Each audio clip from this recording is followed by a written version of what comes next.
नमस्कार दोस्तों, बहुत बहुत स्वागत है आपका हमारे चैनल पे। और सुबह के 8:25 होने जा रहे हैं। थोड़ा सा विलम्ब है, नया साल है। आप सभी को नए साल की बहुत बहुत शुभकामनाएं। Happy new year.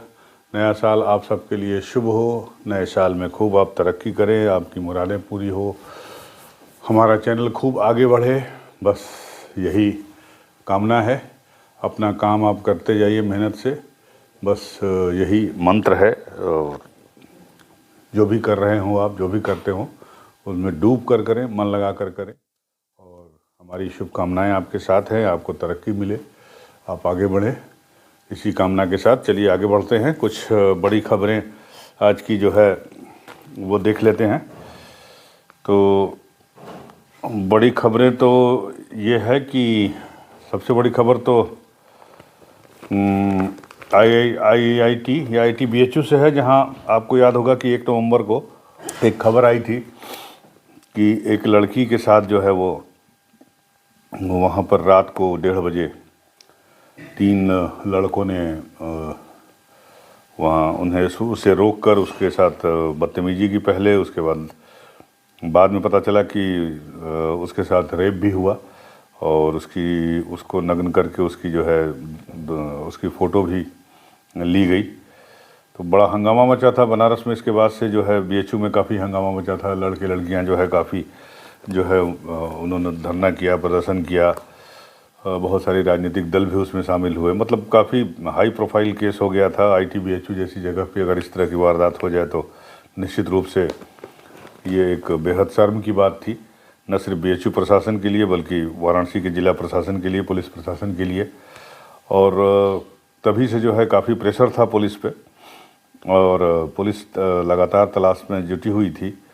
और अंततः 60 दिन के बाद पुलिस ने कल इन 3 आरोपियों को अरेस्ट कर लिया है, जो बुलेट पे सवार थे और जिन्होंने लड़की के साथ ये काम किया। भद्रता की सारी सीमाएं लांघ दी, अगर अखिलेश यादव के शब्दों में बात करें तो इनका नाम है कुणाल पांडे, अभिषेक चौहान और सक्षम पटेल। अब इनके बारे में जब जो जानकारी मिली उसको लेके जो है वो काफ़ी कुछ मतलब उसके बाद से सोशल मीडिया पे बहस जारी है। और बहरहाल इस पे हम बात करेंगे, थोड़ी देर बाद बात करेंगे। लेकिन सबसे पहले जो है हम आपको बता दें कि आज से नया साल शुरू हो रहा है। तो नए साल की ही सबसे बड़ी खबर तो राम मंदिर में ही स्थापित होंगी रामलला की तीनों मूर्तियाँ, नवभारत टाइम्स की खबर है। और गिलानी के संगठन पे बैन लगा, ये भी नवभारत टाइम्स की खबर है। कुछ खबरें आपको पहले बता देते हैं, फिर ITBHU पे आते हैं। नए साल ITBHU पे चर्चा करते हैं।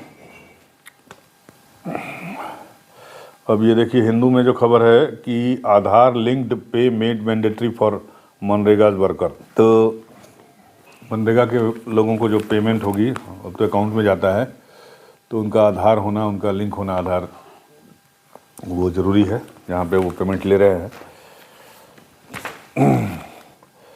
अन्याय करने वाले निकाल रहे हैं न्याय यात्रा, ये JP नड्डा साहब का कहना है। कल लखनऊ में हाफ मैराथन मुख्यमंत्री जी के साथ उद्घाटन कर रहे थे, तो उस पे उन्होंने कहा है, आपको पता है 14 जनवरी से निकल रही है न्याय यात्रा। तो टाइम्स ऑफ इंडिया में जो है वो इसमें भी BHU gangrape BJP IT cell DO among 3 held, ये निकला है अखबार में। और under Yogi UP writing new story of development, Nadda साहब का स्टेटमेंट इसमें छपा है। तो ये खबरें हैं। जागरण की खबरें देख लेते हैं क्या है। तो जागरण में जो है 2 पेज तो विज्ञापन हैं।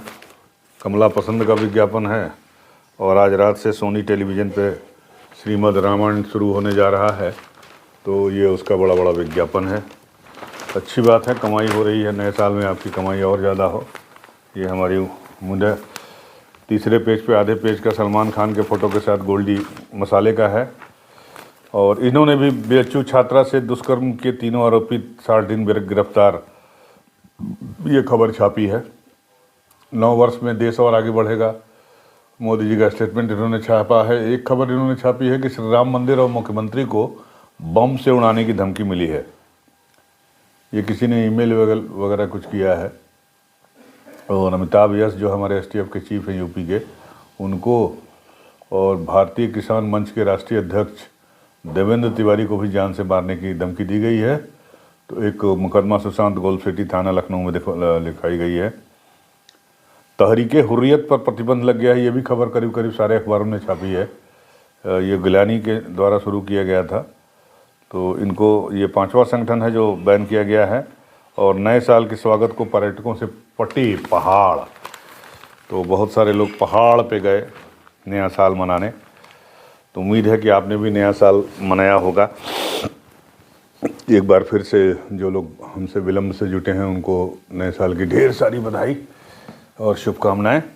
नए साल में कुछ बड़ी खबरें होने वाली हैं, वो आपको पता ही है। अगर हमारे देश के हिसाब से देखा जाए, भारत के हिसाब से देखा जाए, तो सबसे बड़ी खबर तो ये है चुनाव से कि इस साल लोकसभा का चुनाव होना है। माना यह जा रहा है कि मार्च के तीसरे सप्ताह या मार्च के आखिरी सप्ताह में जो है नोटिफिकेशन इलेक्शन कमीशन जारी कर देगा और इसी के साथ चुनाव का ये महाकुंभ भी है वो शुरू हो जाएगा। अब कौन जीतेगा कौन हारेगा ये बहस का विषय है और लगातार बहस हो रही है। इस पर चैनलों पे हो रही है, सोशल मीडिया पे हो रही है, अखबारों में छप रही है। अपने अपने दावे किए जा रहे हैं, अपनी अपनी बातें कही जा रही हैं। तो इस पे चर्चा चलती रहेगी जब तक कि लोकसभा के चुनाव संपन्न नहीं हो जाते। तो ये एक बहुत बड़ा इवेंट है जो इस साल हमारे देश में होना है 2024 में। और इसके साथ ही जो है आपको पता है कि 2024 में 8 राज्यों के विधानसभा चुनाव भी होने हैं, जिसमें जो महत्वपूर्ण स्टेट हैं वो हैं महाराष्ट्र, सबसे आखिरी में होगा इसका चुनाव। या इसके चुनाव की सुगबुगाहट शुरू हो जाएगी आखिरी में दिसंबर में। सिक्किम है, हरियाणा है, अरुणाचल प्रदेश है, आंध्र प्रदेश है, उड़ीसा है। तो ये सारे स्टेट्स जो हैं इनके, झारखंड भी है। तो महत्वपूर्ण स्टेट्स हैं, इनके भी चुनाव होंगे। और दूसरी जो सबसे बड़ी घटना होगी वो तो तुरंत इसी महीने में होनी है और वो है राम जन्मभूमि में, श्री राम मंदिर में भगवान राम की प्राण प्रतिष्ठा। अब आज ये खबर आई है कि जो 3 मूर्तियां हैं, जो 3 मूर्ति बनाई गई है, तो उन तीनों मूर्तियों में से कोई, वो तीनों मूर्तियां, अब एक मूर्ति को तो गर्भगृह में स्थापित होना है, लेकिन बाकी जो है जो 2 मूर्तियां और हैं वो भी गर्भगृह में ही स्थापित, मतलब मंदिर में ही स्थापित होंगी। अब भले एक पहली मंजिल पे स्थापित हो, दूसरी मंजिल पे स्थापित हो।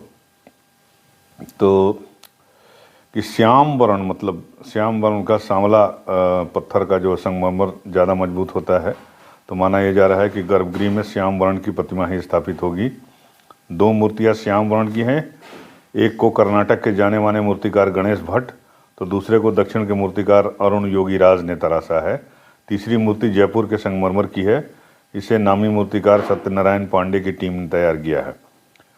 तीनों मूर्तियों के लिए वस्त्र, जेवर और मुकुट का निर्माण हो रहा है। रामलला को गर्भगृह में जिस आसन पर विराजमान कराना है वह भी तैयार है। तो उन्होंने कहा कि अस्थायी मंदिर जो अभी टेंट में चल रहा है, तो उसमें भी जितनी मूर्तियां हैं उन सबको गर्भगृह में स्थानांतरित किया जाएगा।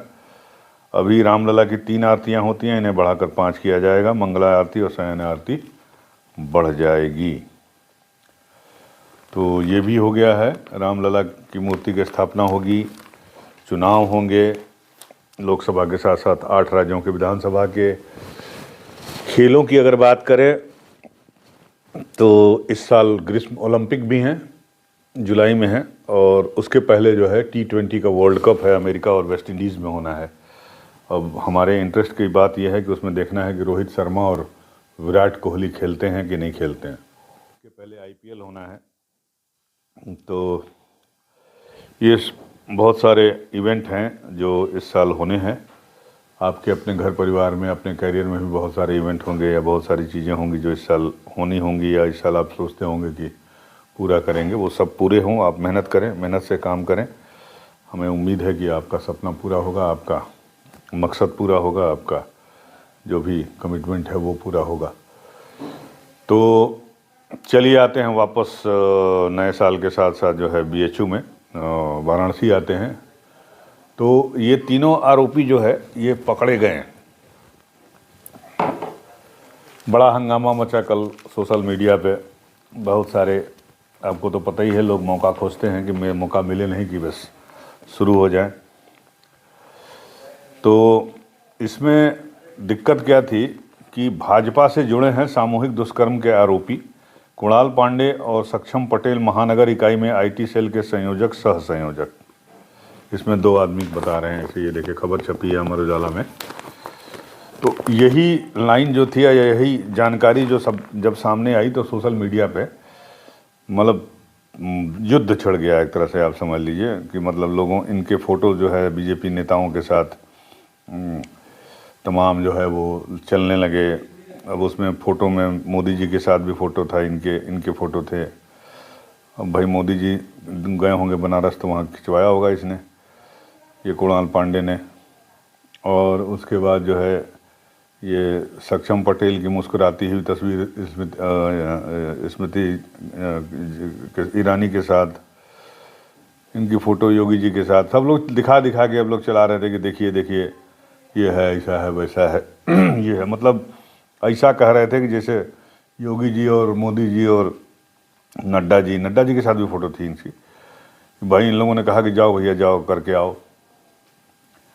ऐसा तो नहीं होगा, किसी के साथ किसी की फ़ोटो हो जाए, ठीक है, मैं मानता हूँ कि इनकी जब इनकी भर्ती हुई होगी या ये काम करते होंगे तो पता नहीं इनकी पूर्व में इनकी जामा तलाशी, मतलब इनकी वेरिफिकेशन जो होता है वो किया गया था, नहीं किया गया था, कितने दिन से ये लोग काम कर रहे थे वहाँ पे।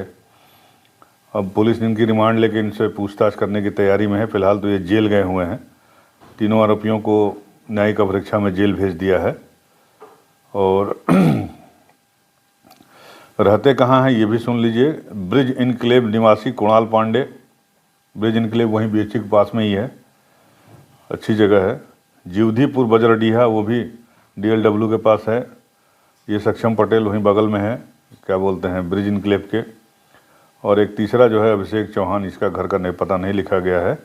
कुणाल भाजपा महानगर IT सेल का संयोजक, सक्षम पटेल सह संयोजक।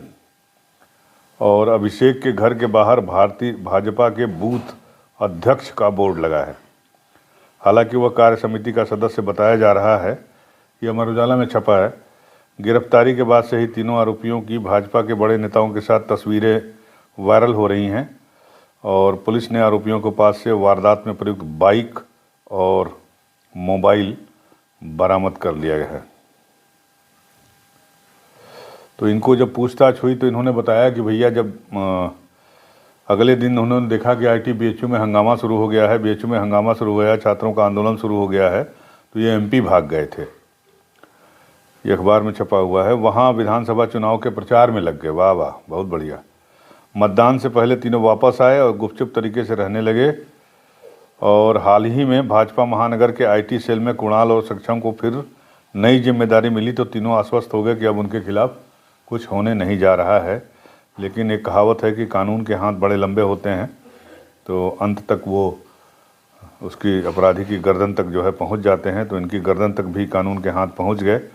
पुलिस पे भी बहुत प्रेशर था और पुलिस ने अपना काम कर दिया है।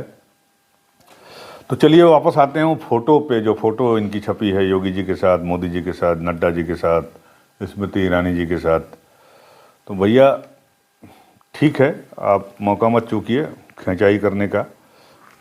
सभी करते हैं, BJP वाले भी करते हैं, आप भी करिए, कांग्रेस वाले भी करते हैं, सभी लोग करते हैं, करिए, एक दूसरे का टांग खींचिए, ये तो राजनीति में चलती ही है। लेकिन मेरा मेरा जो विचार है, मेरा जो कहना है वो थोड़ा सा इतर है कि देखिए जो भी सेलिब्रिटी होती है, वो चाहे शाहरुख खान हो और चाहे वो माधुरी दीक्षित हो और चाहे रश्मिका मंदाना हो और मोदी जी हों, योगी जी हों, JP नड्डा हों या कोई भी हो, स्मृति ईरानी हो, अगर इन तीनों की नियुक्ति इन चारों बीजेपी के बड़े नेताओं ने कराई होती या इनको कहा होता कि भैया इसको रख लो, इससे काम करवाओ, तब तो बात समझ में आती थी कि भाई उनके जो है कहने से ही इनको रखा गया और देखिए उन्होंने रखवाया, इन्होंने क्या कर दिया। पहली बात। दूसरी बात कि जो भी सेलिब्रिटी होता है उसके साथ हर आदमी फ़ोटो खिंचवाने को बेचैन रहता है। मुझे भी मौका मिलेगा तो मैं भी योगी जी के साथ, मोदी जी के साथ फ़ोटो खिंचवाना ज़रूर पसंद करूंगा। अब योगी जी और मोदी जी को ये तो पता नहीं कि हम क्या हैं।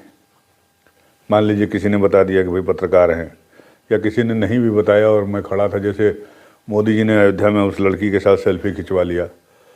अब उस लड़की के साथ सेल्फी खिंचवाया तो सेल्फी खिंचवाते वक्त मोदी जी को तो ये पता नहीं होगा कि उस लड़की कौन है, क्या करती है, पूरी जानकारी तो उसके बारे में होगी नहीं। तो सेलिब्रिटी के साथ फ़ोटो खिंचाना तो ये तो फैशन है, और मुझे लगता है कि हो सकता है किसी ने परिचय करा के फ़ोटो खिंचवाया हो, मिलवाया हो। जिस तरह की फ़ोटो दिखाई दे रही है कि भाई ये हैं, बड़ा बढ़िया काम कर रहे हैं, बहुत बीजेपी का बहुत तरक्की कर रहे हैं, काशी प्रांत अवध काशी प्रांत बीजेपी को जो है बुलंदियों तक पहुंचा रहे हैं सोशल मीडिया पे, ये कह के मिलवाया होगा, उन्होंने फ़ोटो खिंचाई होगी। फ़ोटो खिंचाने से ही कोई व्यक्ति उसके पाप में शामिल है या उसके अपराध में शामिल हो गया, या अप्रत्यक्ष रूप से या प्रत्यक्ष रूप से उसने सहयोग दे दिया। कम से कम मैं तो इस बात को नहीं मानता। मैं आपके ऊपर छोड़ता हूँ, आप बताइए कि क्या अगर फ़ोटो किसी के साथ किसी की छप जाए या खिंच जाए, बाद में वो आदमी अपराधी निकल जाए, तो इसमें उसका क्या दोष है। तो बहरहाल बहुत सारी तर्कें हैं, बहुत लोग मुझे खिंचाई भी करेंगे मुझे, देखिए साहब आप जो है इस तरह से बोल रहे हैं, ऐसे कर रहे हैं, ऐसे कर रहे हैं। लेकिन मुझे थोड़ा ठीक नहीं लगता है ये विचारधारा कि भाई किसी के साथ किसी की फ़ोटो हो गई। अब शाहरुख खान के साथ कोई साला दाऊद का गुर्गा जाके फ़ोटो खिंचवा ले और बाद में वो अरेस्ट हो NIA के द्वारा, तो क्या शाहरुख खान दोषी हो जाएंगे? ये सवाल है, मेरा ख्याल है ये सवाल सोचना चाहिए। देखिए जो राजनीतिक दल हैं एक दूसरे के प्रति अपना जो कहें करें, उनका काम है करना। भाजपा भी करती है, IT सेल भाजपा की भी करती है कांग्रेस के खिलाफ, राहुल गांधी के खिलाफ। तो जब कांग्रेस को मौका मिला तो कांग्रेस ने किया बीजेपी के खिलाफ। तो ये तो पार्टियों को तो बात ठीक है, चलिए पार्टियां एक दूसरे को अपना टांग खिंचाई करती रहती हैं, जब मौका मिले एक दूसरे को पटकनी देने के चक्कर में लगी रहती हैं। लेकिन मेरा बहुत सारे इंडिविजुअल लोगों से मेरा वो था, मैं किसी का नाम नहीं लूँगा, कोई भी हो, किसी भी मतलब समाज के किसी भी तबके से वो ताल्लुक़ रखता हो, लेकिन उनकी मैंने देखा कि वो लोग जो है इस तरह की तस्वीरें चला के और सवालिया निशान लगा रहे थे योगी जी पे, मोदी जी पे, नड्डा जी पे। तो वो मेरा कहना है कि वो उचित नहीं है, जस्टिफाइड नहीं है। फ़ोटो हो जाने से कोई व्यक्ति अपराध का आरोपी नहीं हो जाता या उसका सहयोगी नहीं हो जाता। कम से कम मेरा तो ये मानना है। आपका जो मानना हो, अगर आपको लगे कि मैं ठीक कह रहा हूँ तो सपोर्ट करिएगा कमेंट बॉक्स में जाके, और अगर आपको लगे कि मैं गलत कह रहा हूँ तो मुझे गाली दीजिएगा, ट्रोल करिएगा। वो कहते हैं कहावत, क्या कहते हैं, ट्रोल करना क्या करना। सवाल अब उठता है ये कि इनकी फ़ोटो किसके साथ थी, ये इम्पोर्टेंट नहीं है। सवाल उठता है ये कि इतना जघन्य अपराध करने वाले इन तीनों अपराधियों को 60 दिन तक संरक्षण किसने दिया।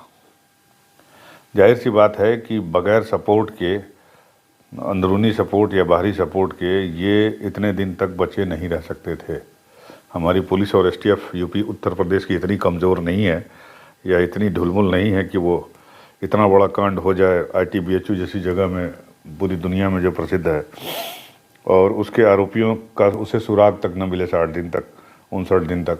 तो ऐसा तो नहीं मैं मान सकता। मैं अपनी UP STF को जानता हूँ, उसके अधिकारियों को जानता हूँ, यूपी बनारस पुलिस के भी लोगों को मैं जानता हूँ, बहुत सारे लोगों को मैं जानता हूँ। वहाँ पे जो CP हैं, CP साहब हैं, उनको मैं जानता हूँ।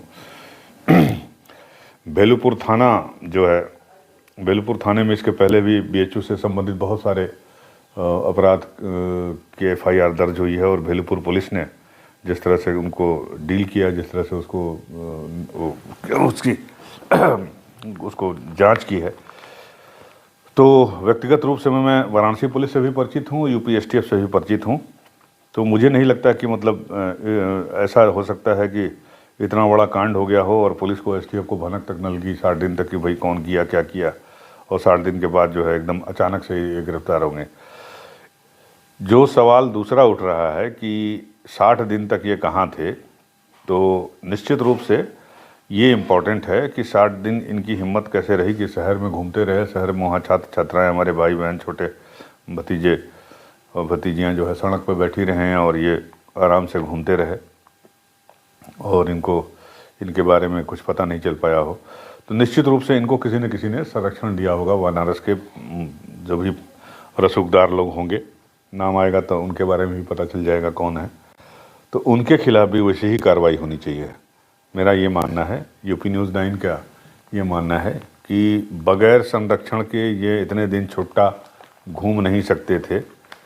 और जिन लोगों ने इनको सपोर्ट किया, मध्य प्रदेश, अगर मध्य प्रदेश भागे ये, तो मध्य प्रदेश भागने पर वहाँ के भागने में किसने मदद की, वहाँ जाके ये किसका किसका प्रचार किए, किस किस विधायक का या पार्टी के उम्मीदवार का, ये भी पता लगाना चाहिए। कहाँ पर छुपे रहे बनारस में लौटने के बाद, किससे मिले, बचने के लिए निश्चित रूप से इन्होंने हाथ पैर मारे होंगे, हाथ पैर जोड़े होंगे जाके अपने नेताओं के पास कि भैया हमें बचा लीजिए, हमें ये कर लीजिए, वो कर लीजिए। सिर्फ नेता ही नहीं, नेता नगरी से भी जिन्होंने बताया, इनको बचाया, या जो प्रभावशाली व्यक्ति हैं जिन्होंने इनको बचाने की कोशिश की, साथ ही साथ पुलिस में भी अगर किसी पुलिस अधिकारी ने, जांच अधिकारी ने ऐसा किया है तो उसके खिलाफ भी कार्रवाई होनी चाहिए, क्योंकि ये हमारी राष्ट्रीय अस्मिता से जुड़ा हुआ सवाल है। महामना मदन मोहन मालवीय के बीएचयू को कौन नहीं जानता, और बीएचयू में इस तरह की अगर घटना हो तो फिर ये हमारे लिए बेहद शर्म की बात है। बीएचयू हमारे बनारस का गौरव है और कैसे बना है, क्या बना है, सबको पता है। तो इस लिहाज से इस दाग को मिटाने के लिए ऊपर से नीचे तक ऑपरेशन होना चाहिए। हमारी यही मांग है, हमारी यही डिमांड है। और मुझे उम्मीद है कि अगर मुझे उत्तर प्रदेश के बड़े अधिकारी, आला अधिकारी सुन रहे होंगे तो इस पे ज़रूर ध्यान देंगे और पता लगाने की कोशिश करेंगे कि इनको सपोर्ट कहाँ से मिला, इनको हिम्मत कहाँ से मिली इतनी, और अपराध करने की, और अपराध करने के बाद जो है 60 दिन तक छुपने की और पुलिस कानून से भागने की। तो आज की इस बात में इतना ही। आज साल का पहला दिन है, आपका ज़्यादा समय नहीं लेंगे हम। आपसे तैयारियां शुरू करिए, अपने नए साल के एजेंडे को अपने प्रायोरिटी पर रखते हुए अपना काम शुरू करिए। हम भी उम्मीद करते हैं कि नए साल में आपको हम नई नई चीज़ों से रूबरू कराएंगे और जितना अच्छा हो सकता है उतना अच्छा जो है हम कोशिश करेंगे कि आपको खबरें बता सकें और दिखा सकें। तो जाइए, आनंद कीजिए। 1 जनवरी है। एक बार फिर से सभी दर्शकों को नए साल की बहुत बहुत बधाई, शुभकामनाएं। आपका दिन शुभ हो, आपका साल शुभ हो। धन्यवाद, नमस्कार।